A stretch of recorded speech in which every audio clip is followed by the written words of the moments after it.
नमस्कार मित्रांनो, मी ईश्वर काळे. आयकेटेक मराठीमध्ये आपले सर्वांचं स्वागत आहे. आज आपण एक महत्त्वपूर्ण अपडेट बघणार आहोत. ते अपडेट म्हणजे नागपूर महानगरपालिकेअंतर्गत भरती निघालं आहे. त्या भरती संदर्भात आपण माहिती बघणार आहोत. नागपूर महानगरपालिकेमध्ये एकूण 245 पदाची भरती निघाली आहे. त्या भरतीसाठी कोण कोण पात्र असेल, तुम्हाला शैक्षणिक पात्रता कोणती लागेल, संपूर्ण माहिती या व्हिडिओमध्ये आपण बघणार आहोत. या भरती संदर्भात माझ्याकडे PDF आहे. त्या PDF मध्ये आपण थोडक्यात इथं माहिती बघूया. तुम्ही बघू शकता अशा पद्धतीने माझ्याकडे काही PDF आहे. या PDFची लिंक तुम्हाला मी व्हिडिओच्या डिस्क्रिप्शनमध्ये दिलेली आहे. त्या लिंकवर क्लिक करून तुम्ही PDF इथं बघू शकता. तुम्ही इथं बघू शकता. झाल्यानंतर इथं बघू शकता कार्यालय नागपूर महानगरपालिका नागपूर आस्थापना विभाग या अंतर्गत ही निघालेली भरती आहे. इथं तुम्ही बघू शकता 23/12/2024 रोजी निघालेलं हे सर्क्युलर आहे. त्यानंतर तुम्ही खाली बघू शकता पद भरतीची सविस्तर जाहिरात इथं बघू शकता. नागपूर महानगरपालिका नागपूर यांचे आस्थापनेवरील खाली नमूद केलेल्या गट क संवर्गातील रिक्त पदे सरळ सेवेने नामनिर्देशने भरण्याकरिता आयोजित परीक्षेसाठी या जाहिरात नमूद केल्याप्रमाणे पदाची शैक्षणिक अर्हता व इतर अटीची पूर्तता करणाऱ्या पात्र उमेदवाराकडून विहित मुदतीत नागपूर महानगरपालिकेच्या NMC Nagpur.go.in या संकेतस्थळावर ऑनलाईन पद्धतीनं अर्ज मागतोय. हा अर्ज तुम्हाला ऑनलाईन पद्धतीनं करता येईल. आपण इथं खाली काही महत्त्वाची माहिती बघूया. इथे तुम्ही बघू शकता परीक्षेसाठी अर्ज सादर करण्याचे वेळापत्रक इथे तुम्ही बघू शकता. परीक्षेसाठी ऑनलाईन पद्धतीनं अर्ज स्वीकृत कालावधी म्हणजे तुम्ही 26/12/2024 ते 15/1/2025 पर्यंत तुम्ही इथं अर्ज करू शकणार. त्यानंतर तुम्ही खाली बघू शकता परीक्षेसाठी परिपूर्ण अर्ज सादर करण्याचा अंतिम दिनांक इथं बघू शकता तुम्ही 15/1/2025 असणार आहे. त्यानंतर तुम्ही आणखी खाली माहिती बघू शकता ऑनलाईन पद्धतीने विविध परीक्षा शुल्क भरण्याचे दिनांक आपल्याला 26/12 ते दिनांक 15/1/2025 पर्यंत दाखवलेला आहे. त्यानंतर परीक्षेकरिता प्रवेशपत्र उपलब्ध होण्याचे दिनांक आपल्याला NMC Nagpur.go.in या अधिकृत संकेतस्थळावर उपलब्ध करून देण्यात येईल. त्यानंतर तुम्ही खाली आणखी काही महत्त्वाची माहिती इथं आपण बघूया. वरील पद भरती खाली नमूद केल्याप्रमाणे पदनीय परीक्षा ऑनलाईन पद्धतीने कम्प्युटर टेस्ट विहित करण्यात येणाऱ्या परीक्षा केंद्रावर घेण्यात येणार आहेत. त्यानंतर आणखी आपण खाली काही महत्त्वाची माहिती बघूया. इथं तुम्ही बघू शकता कोणकोणत्या पदासाठी किती किती जागा आहेत. तर आपण इथं समजून घ्या. इथे तुम्ही बघू शकता पदाचे नाव बघू शकता. गट क साठी बघू शकता कनिष्ठ अभियंता स्थापत्य हे एक पद असणार आहे. इथं तुम्ही बघू शकता 7व्या वेतन आयोगानुसार तुम्हाला वेतन श्रेणी इथं असणार आहे. तुम्ही वेतन श्रेणी बघू शकता H14 रु. इथं बघू शकता 38,600 ते 1,22,800 पर्यंत तुम्हाला इथं वेतन श्रेणी असणार आहे. त्याने मी बघू शकता कनिष्ठ अभियंता स्थापत्य या पदासाठी 36 जागा रिक्त आहेत. त्यानंतर तुम्ही इथं बघू शकता कनिष्ठ अभियंता विद्युत यासाठी स्केल पे बघू शकता तुम्ही 38,600 तर 1,22,800 यासाठी 3 जागा असणार आहेत. त्यानंतर तुम्ही इथं खाली बघू शकता नर्स परिचारिका GNM यासाठी सुद्धा तुम्ही स्केल पे बघू शकता 35,400 ते 1,12,400 यासाठी एकूण 52 जागा आहेत. त्यानंतर तुम्ही इथं खाली बघू शकता 4थं पद बघू शकता वृक्ष अधिकारी यासाठी 4 पद आहेत.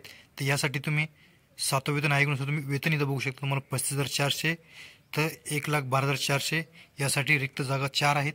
स्थापत्य अभियांत्रिकी सहाय्यकसाठी जागा 150 आहेत. तुम्ही इथं बघू शकता यासाठी 7व्या वेतन आयोगानुसार तुम्ही वेतन श्रेणी इथं बघू शकता 25,500 तर 81,100 यासाठी 150 जागा आहेत. एकूण जागा तुम्ही बघू शकता इथे 245 अशा इथं एकूण जागा भरल्या जाणार आहेत. इथं आपल्याला काही माहिती दिलेली आहे. खाली नागपूर महानगरपालिका सेवा नियोग भरतीसाठी उपलब्ध रिक्त पदाचा तपशील आपल्याला खाली दिलेला आहे. इथं तुम्ही खाली बघू शकता सदर भरतीमध्ये सरळ सेवेचे रिक्त असलेली आवश्यक पदे भरण्यात येणार असल्याने जाहिरात नमूद करण्यात आलेली आरक्षित पदे निवड अनुसार दर्शवण्यात आलेले आहेत. इथे तुम्ही बघू शकता की खाली महत्त्वाची माहिती इथं बघू शकता. इथं आपल्याला टीप येणे महत्त्वाची माहिती दिली. टीप पद भरती करायच्या पदाचे आरक्षण तपशील हा भरायची पदे व मंजूर संवर्गात कार्यरत प्रवर्गानिहाय पदे याचा विचार करून प्रवर्गानिहाय योग्य प्रतिनिधी मिळवण्याचे दृष्टिकोन निश्चित करण्यात आलेला आहे. इथे तुम्ही बघू शकता नागपूर महानगरपालिका गट क पद कनिष्ठ अभियंता स्थापत्य ज्युनियर इंजिनियर सिव्हिल रिक्त पदे बघू शकता तुम्ही 36. इथं प्रवर्ग तसंच टक्केनुसार तुम्ही जागा बघू शकता. तुमच्या कॅटेगरी वाईज अजासाठी पदे 6 अजा पदे 3 विजा अ पदे 1 असे तुम्ही प्रत्येक कॅटेगरीनुसार तुम्ही पदे बघू शकता. इथे एकूण 36 पदे आहेत.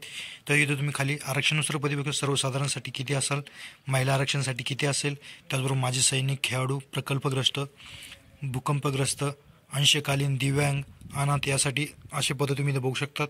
यासाठी एकूण ज्युनियर इंजिनियर यासाठी 36 पदं इथं आपल्याला दाखले आहे. त्यानंतर तुम्ही इथं खाली आणखी माहिती बघू शकता. इथं पद कनिष्ठ अभियंता विद्युत ज्युनियर इंजिनियर यासाठी तुम्ही पदं बघू शकतात. त्यानंतर खाली आणखीन पदं बघू शकता तुम्ही. नर्स परिचारिकासाठी इथं पदे बघू शकता. आपण इथं 52 पदे आहेत, याची माहिती वरतीसुद्धा बघितली आहे. तर आपण खाली आणखीन इथं तुम्ही प्रवर्ग वाईज इथं माहिती बघू शकता. कोणत्या प्रवर्गासाठी किती जागा आहेत तर संपूर्ण माहिती आपल्याला इथं दाखवलेली आहे. तुम्ही इथं बघू शकता. पदनाम स्थापत्य अभियांत्रिक सहाय्यक सिव्हिल इंजिनिअरिंग असिस्टंट भरायचे रिक्त पदे 150. भरायचे रिक्त पदाचे सामाजिक समांतर आरक्षणाचा तपशील खालीलप्रमाणे दिलेला आहे. या तक्त्यामध्ये तुम्ही प्रवर्ग तसंच टक्केनुसार आरक्षणावाईज इथं तुम्ही जागा बघू शकता. त्यानंतर आपण खाली आणखी महत्त्वाची माहिती बघूया. या PDF मध्ये तुम्ही असे पदावाईज आरक्षण असेल ती माहिती इथं तुम्ही बघू शकता. त्यानंतर पदनीय आवश्यक इथं तुम्ही बघू शकता. आता आणखी महत्त्वाची माहिती आपण बघूया.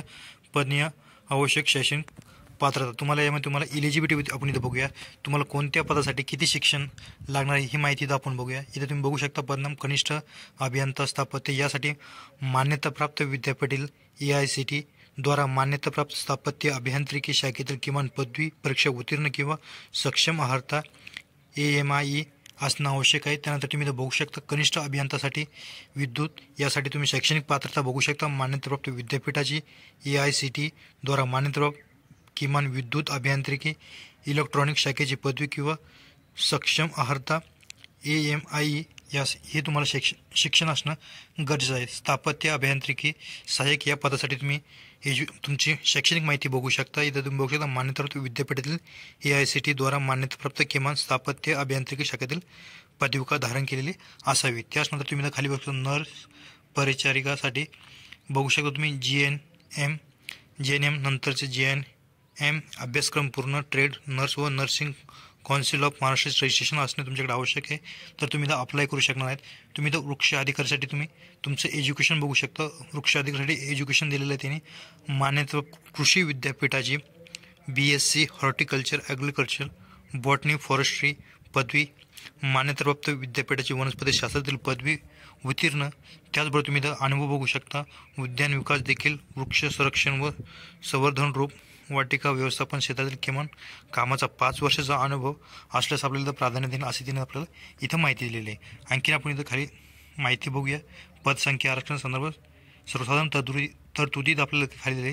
या PDF मध्ये तुम्ही माहिती बघू शकता. इथं तुम्ही स्पोर्ट प्लेअर असेल तुम्हाला स्पोर्ट वाईजसुद्धा आरक्षण दिलं आहे. प्रकल्पग्रस्त असेल तर त्यावेळेस तुम्हाला इथं पद भरती करणार आहेत. तर अशा पद्धतीने तुम्ही इथे माहिती बघू शकता. या PDF ची लिंक तुम्हाला मी व्हिडिओच्या डिस्क्रिप्शनमध्ये सुद्धा देणार आहे. तर तुम्हाला अर्ज कधीपासून करायचं ही माहितीसुद्धा तुम्ही बघितली. इथं बघू शकता. प्रकल्पग्रस्ताचे आरक्षण इथं आपल्याला दिलेलं आहे. भूकंपग्रस्ताचे आरक्षण आपल्याला या PDF मध्ये दिलेलं आहे. इथं तुम्ही बघू शकता. पदवीधारक अंशकालीन उमेदवार यासाठी सुद्धा इथं आरक्षण दिलेलं आहे. इथं सर्वसामान्य पात्रता इथं बघू शकता. तर आपल्याला भारतीय नागरिक असणं आवश्यक आहे. त्यानंतर आपल्या इथं खाली वयोमर्यादा दिलेली आहे. इथं तुम्ही वयोमर्यादा इथं बघू शकता. शासन सामान्य प्रशासन विभागाने शासन निर्णय क्रमांक HRV 2015 प्रकरण 400 कार्य 12 दिनांक 25 एप्रिल 2016 मधील तरतुदीनुसार खुल्या प्रवर्गातील उमेदवारासाठी वयोमर्यादा किमान 18 वर्ष असावे. कमाल वय 38 वर्षापेक्षा जास्त नसावे. या भरतीसाठी तुम्ही पात्र असणार आहात. मग इथं तुम्ही खाली काही महत्त्वाची माहिती बघू शकता. वयोमर्यादेचा निकष दर्शवून तक्ता इथं आपल्याला दिला आहे. या तक्त्यामध्ये आपल्याला सांगितलं वयोमर्यादा गणण्याचे दिनांक आपल्याला दिलेले 15/1/2025 पर्यंत तुमचं वय 18 वर्ष असणं आवश्यक आहे. राखीवसाठी 38 मागासवर्गासाठी 43 अशी इथे त्यांनी माहिती दिलेली. आणखीन काही महत्त्वाची माहिती दिलेली आहे. संगणक हाताळणी वापराचे ज्ञान ही माहिती असणं आपल्याला आवश्यक आहे. त्यानंतर तुम्ही बघू शकता. तुम्हाला मराठी भाषेचे ज्ञान असणे आवश्यक आहे. त्याचबरोबर तुम्हाला अर्हता पात्रतेचा गणण्याचा दिनांक इथं तुम्ही बघू शकता. विविध शैक्षणिक अर्हता वय अनुभव पात्रता विषय अर्हता धारक केल्याचा दिनांक अर्ज स्वीकृत अंतिम दिनांक गणला जाईल. इथं निवड प्रक्रिया इथं तुम्ही बघू शकता. निवड प्रक्रिया ही बघू शकता. जाहिरातीमध्ये नमूद अर्हता पात्रतेविषयी अटी किमान असून किमान अर्हता धारण केले म्हणून उमेदवार शिफारसीसाठी पात्र असणार नाही. तुम्ही आणखीन खाली माहिती बघू शकता. निवडीची पद्धत इथं बघू शकता. सर्व पदासाठी संगणक प्रणालीद्वारे ऑनलाईन परीक्षा वस्तुनिष्ठ बहुपर्यायी स्वरूपात घेण्यात येईल. परीक्षा राज्यातील निश्चित केलेल्या केंद्रावर घेण्यात येणार आहेत. असे काही इथं आपल्याला माहिती दिलेली आहे. इथं तुम्ही बघू शकता. इथं आणखी खाली महत्त्वाची माहिती. इथं प्रवर्गाने हा रिक्त पदाची संख्या इथं आपल्याला इथं दाखवली. या तक्त्यामध्ये ही माहिती तुम्ही इथं बघू शकता. त्यानंतर इथं बघू शकता निवड सूचीमध्ये समाविष्ट करायच्या एकूण प्रतीक्षा यादीसह उमेदवाराची संख्या इथं बघू शकता 3. रिक्त पदे अधिक रिक्त पदाच्या 100% किंवा 5 यापैकी जे अधिक असेल ते रिक्त पदाच्या 50% किंवा 10 पैकी जे अधिक असेल ते अशा पद्धतीने पदं भरण्यात येणार आहे.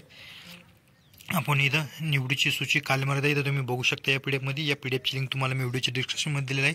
इथं तुम्हाला परीक्षेचं स्वरूप इथं दाखवलेलं आहे. तुम्ही परीक्षेचं स्वरूप कशा पद्धतीने असणार तिथे तुम्ही बघू शकता. 15/1/1 नागपूर महानगरपालिकेचं संवर्ग निकाल खालीलप्रमाणे स्वतंत्र बहुपर्यायी वस्तुनिष्ठ ऑनलाईन पद्धतीने परीक्षा कम्प्युटर बेस्ड घेण्यात येईल. परीक्षा सत्राचा एकूण कालावधी 2 तास राहील.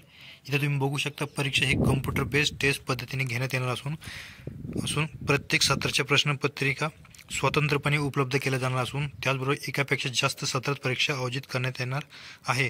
सत्र 1 ते अंतिम सत्र यामधील प्रश्नपत्रिकेचे स्वरूप त्याची कठीणता तपासण्यात येऊन त्याचे समानीकरण करण्याचे नॉर्मलायझेशन पद्धतीने गुणांक निश्चित करून निकाल जाहीर करण्यात येईल. इथे सदर नॉर्मलायझेशन सर्व परीक्षा यांना बंधनकारक राहील याची सर्व परीक्षार्थ्यांनी नोंद आपल्याला इथे घ्यायची आहे. इथं तुम्ही पदनाम बघू शकता. यासाठी तुम्ही बघू शकता कनिष्ठ सापडसाठी ही माहिती या PDF तुम्ही बघू शकता. म्हणजे कशा पद्धतीने तुम्हाला कोणकोणते यामध्ये पेपरमध्ये मार्क कशा पद्धतीने असणार कोणकोणते सर्व तुम्ही बघू शकता. मराठी, इंग्रजी, बौद्धिक चाचणी, सामान्य ज्ञान, तांत्रिक हे विषय तुम्हाला इथं असणार आहे. एकूण प्रश्न तुम्ही बघू शकता. मराठीसाठी 15 प्रश्न असणार, इंग्रजीसाठी 15 असणार, बौद्धिक चाचणीसाठी 15 असणार, सामान्य ज्ञानासाठी 15 असणार, तांत्रिकसाठी तुम्हाला 40 प्रश्न इथं असणार आहे. तुम्ही इथं दर्जा बघू शकता. उच्च माध्यमिक शाळा 12वी. त्यानंतर तुम्ही इथं प्रश्न संख्या बघू शकता. एकूण गुण बघू शकता. इथं एकूण गुण इथं बघता येणार आहे तुम्हाला पुढं. कनिष्ठ अभियंता विद्युत यासाठी तुम्ही कोणकोणते विषय तुम्हाला असणे आवश्यक आहे, कशा पद्धतीने तुम्हाला अभ्यास करायचे हा तुमचा सिलेबस असणार. यानुसार तुम्हाला या परीक्षेसाठी तयारी करायची आहे. तर तुम्ही तशी पद्धतीने माहिती बघू शकता. इथं काही महत्त्वाची माहिती दिली तुम्ही बघू शकता. परीक्षेकरिता अर्ज करण्याची पद्धत नागपूर महानगरपालिकेच्या संकेतस्थळावर जाऊन ऑनलाईन युजर रजिस्ट्रेशन उघडणे. त्यानंतर आपल्याला विविध कालावधी तसेच विविध पद्धतीने खालीप्रमाणे लागू असलेले आवश्यक कागदपत्रे आपल्याला अपलोड करणे आवश्यक आहे. इथं बघू शकता परीक्षा शुल्काचं भरणं विविध पद्धतीने करणे, प्रत्येक पदासाठी स्वतंत्र अर्ज करणे आवश्यक राहील. इथे तुम्ही बघू शकता विविध कागदपत्रे अपलोड करणे. विविध सामाजिक व समांतर आरक्षण दावा करणाऱ्या उमेदवारांनी जाहिरातीनुसार पात्र ठरत असल्यास ऑनलाईन अर्ज करताना खालील कागदपत्रे लागू असलेले अपलोड आपल्याला करायचे. तुम्ही कागदपत्र बघू शकता. प्रमाणपत्र कागदपत्र इथे बघू शकता. आदिवास प्रमाणपत्र असेल तुम्हाला हा JPG फॉर्मॅटमध्ये 100 KB पर्यंत तर 2 MB पर्यंत आपल्याला अपलोड करायचे आहे. जसं की अर्जातील नावाचा पुरावा असेल आपला SSCचा अथवा तत्सम शैक्षणिक अर्हता इथं बघू शकता तुम्ही. हा सुद्धा तुम्हाला 100 KB ते 2 MB पर्यंत अपलोड करायचा आहे JPG फाईलमध्ये, JPG PNG PDF फाईलमध्ये. त्यानंतर शैक्षणिक अर्हतेचा इत्यादी पुरावा आपल्याला इथं द्यायचा आहे. सामाजिकदृष्ट्या मागासवर्गीय असल्याचा पुरावा तुम्हाला द्यायचा आहे. सामाजिक आणि शैक्षणिक मागासवर्गीय आरक्षणाचा असल्याचा पुरावा आपल्याला द्यायचा आहे. आर्थिकदृष्ट्या दुर्बल घटक असल्याचा पुरावा आपल्याला द्यायचा आहे. अर्ज सादर करण्याचा अंतिम दिनांक वैध असणारे नॉन क्रिमिनल आपल्याला द्यायचा आहे. पात्र माजी सैनिक असल्याचा पुरावा आपल्याला इथं द्यायचा आहे. खेळाडू आरक्षणाकरिता पात्र असल्याचा पुरावा आपल्याला द्यायचा आहे. आपल्या ह्या प्रत्येक डॉक्युमेंट्स PNG JPG PDF स्वरूपामध्ये 100 KB ते 2 MB पर्यंत इथं आपल्याला अपलोड करायचं आहे. ही अशी माहिती तुम्ही इथं बघू शकता. अशा पद्धतीने तुम्हाला डॉक्युमेंट्स दाखवले कोणकोणते डॉक्युमेंट्स तुम्हाला अपलोड करायचे आहेत. तुम्ही ज्या कॅटेगरी ज्या पदामध्ये येत असेल त्यानुसार तुम्हाला डॉक्युमेंट्स इथं अपलोड करायचे आहे. त्यानंतर आपण खाली आपण माहिती बघूया. इथं तुम्ही परीक्षा केंद्र निवड परीक्षा केंद्राच्या उपलब्धीनुसार उमेदवार परीक्षा केंद्र व परीक्षा दिनांक तसेच परीक्षा सत्र प्रवेशपत्राद्वारे नमूद देण्यात येईल. ही माहिती बघितली आपण. त्यानंतर आपण खाली माहिती बघूया. सदर भरती प्रक्रियेत खालील प्रमाणे परीक्षा शुल्क आकारले जाईल. इथं बघू शकता राखीवसाठी रुपये तुम्हाला इथं 1000 रुपये असणार आहेत. मागासवर्गीय आर्थिक दुर्बल घटक यांच्यासाठी 900 रुपये फीज असणार आहे. अशा पद्धतीने तुम्हाला इथं ऑनलाईन पद्धतीनं फीजसुद्धा इथं पेड करायची आहेत. ऑनलाईन फॉर्म भरते वेळेस इथं तुम्ही बघू शकता परीक्षा शुल्काचं भरणं फक्त ऑनलाईन पद्धतीने करायचं आहे. यात नमूद केल्याप्रमाणे ऑनलाईन पद्धतीने व्यतिरिक्त इतर कोणत्याही पद्धतीने भरणा केलेले परीक्षा शुल्क हे विचारात घेतले जाणार नाही. असा उमेदवार हा परीक्षेसाठी पात्र असणार नाही. अशी काही इथं माहिती आपल्याला दिलेली आहे. इथं तुम्ही आणखीन खाली काही माहिती बघू शकता. आपल्याला इथं नेमकं परीक्षा शुल्काचा भरणा करताना बँक खात्यातून परीक्षा शुल्काची रकमेची वजावट झाल्यावर परीक्षा शुल्काचा भरणा यशस्वीपणे झाला, पेमेंट सक्सेसफुल असल्याचा संदेश हा कार्यालयात ऑनलाईन अर्ज प्रणालीवर पृष्ठावर प्रदर्शित झाल्याशिवाय परीक्षा शुल्काची पावती तयार होऊन अर्ज सक्सेसफुल सबमिट झाल्याशिवाय संकेतस्थळावर संबंधित पृष्ठावरून आणि अथवा खात्यातून लॉगआउट होऊ नये याची आपल्याला इथं काही माहिती दिलेली. अर्ज सादर करण्याची प्रक्रिया इथं तुम्ही बघू शकता.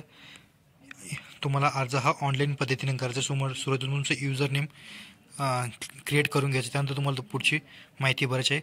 ऑनलाईन पद्धतीनं अर्ज कसा करायचा त्याचीसुद्धा लिंक तुम्हाला मी व्हिडिओच्या डिस्क्रिप्शनमध्ये देणार आहे. तर तुम्ही त्या लिंकवर क्लिक करून तुम्ही ऑनलाईन पद्धतीने अर्ज करू शकता. अशी ही महत्त्वपूर्ण माहिती होती. तुम्हाला हे समजलं असेल याच्यामध्ये शैक्षणिक पात्रता किती असेल, तुम्हाला एज्युकेशन किती लागेल, ही संपूर्ण माहिती या व्हिडिओमध्ये आपण बघितलेली आहे. तुम्हाला इथं आणखीन सविस्तर माहिती बघायची असेल तर या PDF ची लिंक तुम्हाला मी व्हिडिओच्या डिस्क्रिप्शनमध्ये दिलेली आहे. त्या डिस्क्रिप्शनमध्ये जाऊन तुम्ही या PDF ची लिंक इथं बघू शकता. तुम्हाला अर्ज हा ऑनलाईन पद्धतीनं 26/12/2024 ते 15/1/2025 तुम्हाला अर्ज करता येणार आहेत. आजचा हा असा महत्त्वपूर्ण व्हिडिओ होता. व्हिडिओ आवडल्यास लाईक करा, कमेंट करा, शेअर करा. असेच आपल्या चॅनलचे नवीन नोटिफिकेशन बघण्यासाठी चॅनलला सबस्क्राईब करून ठेवा. थँक्यू, धन्यवाद. पुन्हा भेटू नवीन अपडेट्ससह.